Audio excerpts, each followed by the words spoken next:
Hello everybody, and welcome to a brand new video. I thought I would throw my hat in the ring for the new skill discussion. I'm going to start by making this a series. What are some of the better fleshed out skills that could be applied to old school RuneScape? And today I'm going to start off with Animal Husbandry. Animal Husbandry, or AH for short, is a skill that allows players to breed and raise various animals from around the world, gaining access to a wide range of unique resources. Players must move around the map and set up different enclosures, such as small farm pens for regular livestock or places for certain animals to breed. Players can also set up special pens to raise monsters from eggs or other items that certain monsters drop. This can give them access to a variety of valuable resources. While some of you may have seen the taming or riding skills being tossed around in the community, I believe they would be better incorporated into the animal husbandry skill, as this would fully flesh out all of those skills by doing so. Players can learn more about caring for and managing animals. For example, taming is an essential part of animal care. It requires knowing how animals think and act, and building trust and relationships with them through training, conditioning, and using food and treats as rewards. Similarly, riding requires an in-depth understanding of animal behavior, anatomy, and advanced riding techniques. Using these animal husbandry skills, players can learn more about how to care for and manage animals. This can help with conservation efforts around the world and make them more efficient and productive in the field. For Slayer, basic skill levels for animal husbandry could look a little bit like this.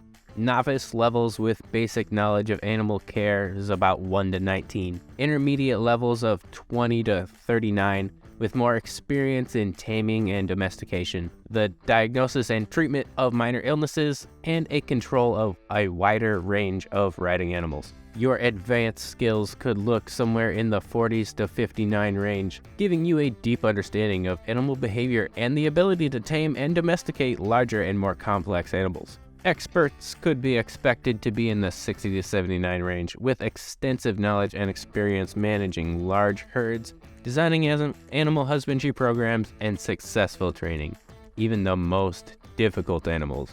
And when it gets to 99, you can only imagine the kinds of monsters that we're going to be dealing with. Once an animal has been raised, it can be harvested for things like spider eggs, leather, special new feathers, new types of bait, or even unique dyes that can be used to color certain clothes and items. Animal husbandry, which includes new zones, quest stories, and rewards, can be easily added to the existing world. This skill fits in well with other skills in the game, as it can be affected and be affected by every other skill. With animal husbandry, players can explore a new facet of the game, raising and breeding animals to create unique and valuable resources.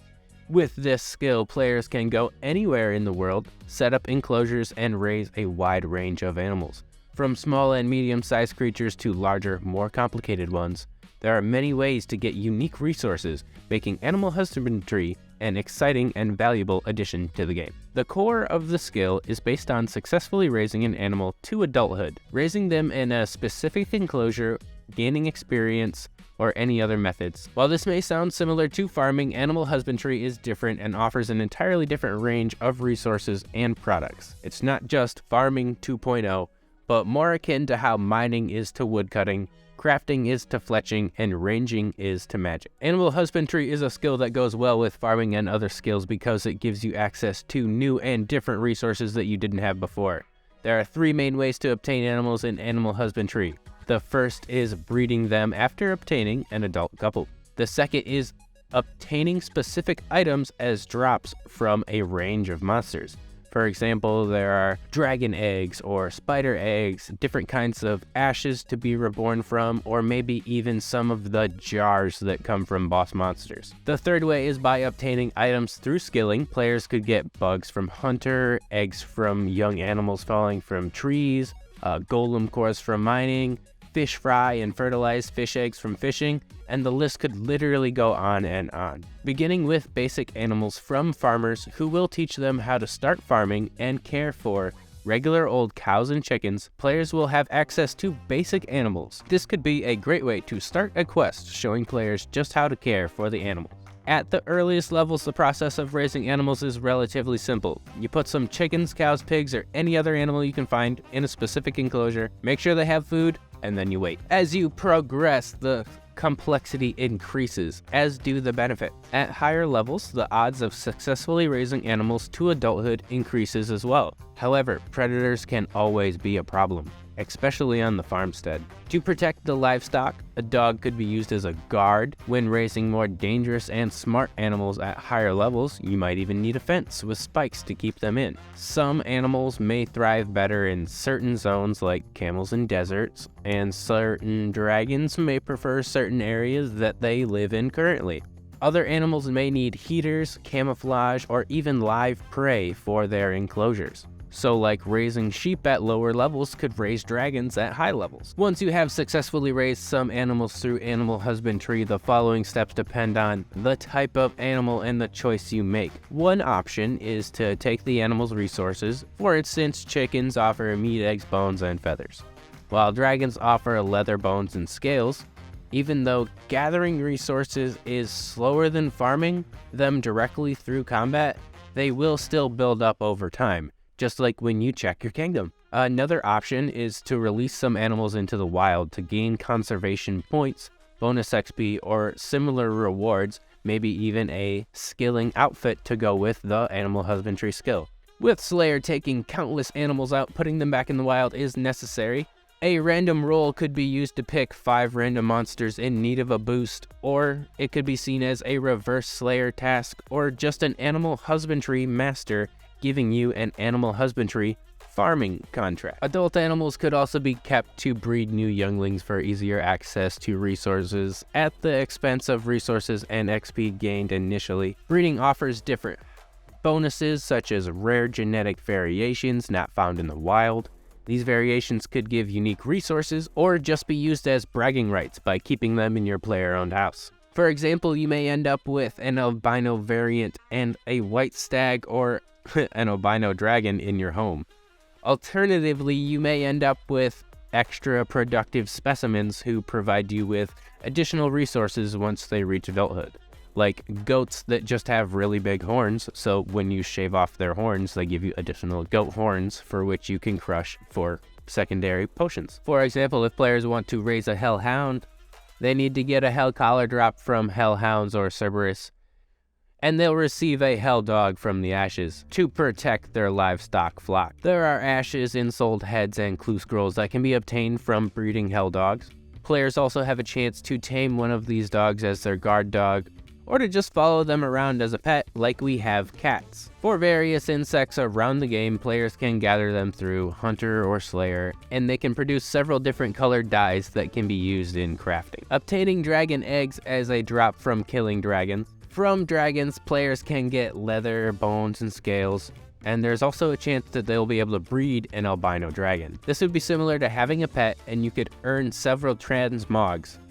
The players would also have a chance to breed rare variants, not like a pet, but also not found in the wild, which could offer unique resources, such as extra horns or extra scales. The albino variant would be like a pet, having a 1 in 5,000 or something chance to be able to get an albino from your breeding stock. And it depends on whichever one you got it from, as you'd be able to earn transmogs from each of your breeding stocks. So you'd be able to earn an albino hell puppy, an albino dragon, an albino crow or chicken, whatever it is that you wanted to be able to have follow you as the animal husbandry albino pet.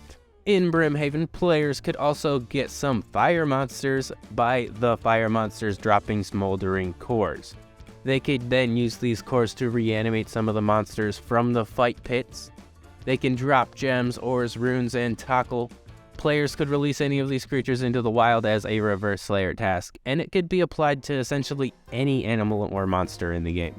The Animal Husbandry skill offers a variety of unique rewards that players earn. These are rewards ranging from petrified dragon eggs as trophies in your POH to spider eggs, egg sacs, zombies, cobwebs, different kind of monster type themes for your player-owned house. And these rewards could include a wide range of just clothing designs and hats and stuff that you could collect through Animal Husbandry, similar to the hunter outfits. The bestiary would end up being an important part of taking care of animals.